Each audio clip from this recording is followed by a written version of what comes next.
শাকিব খানের নবাব নবাবের মতোই দাপট দেখাচ্ছে এই সিনেমাটি।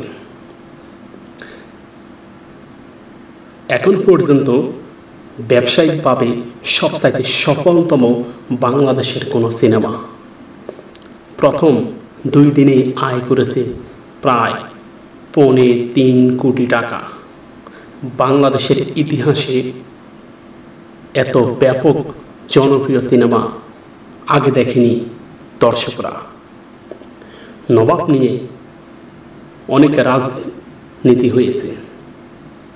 সকল রাজনীতির জল্পনা কল্পনাকে তুড়ি মেরে উড়িয়ে দিয়ে নবাবের মতোই এগিয়ে চলল।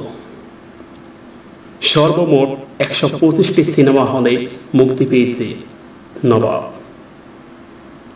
পাশাপাশি আরেকটি ছবি বস 2 মুক্তি পেয়েছে। সবার ধারণা ছিল ভারতের জনপ্রিয় নায়ক জিৎ, তাকে নিয়ে শাকিব কি পারবে জিতের বস 2 ছবিকে ছাড়িয়ে যেতে? বাংলাদেশের খ্যাতনামা অভিনেতা অভিনেত্রী সবার একটাই মত, শাকিব কোনোদিনই পারবে না।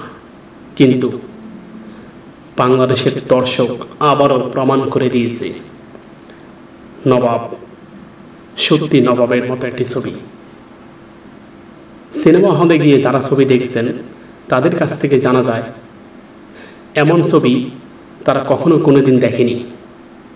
যেমন ছবির ভাষা বৈচিত্র্যময়, তেমনি ছবির পরিচালনা। ভারতের আরেক জনপ্রিয় নায়িকা শুভশ্রী এই সিনেমাতে অভিনয় করেন। আরও নিত্য নতুন খবর পাওয়ার জন্য আমাদের এই ইউটিউব চ্যানেলটিকে এখনই সাবস্ক্রাইব করুন এবং বেশি বেশি করে শেয়ার করুন। ধন্যবাদ।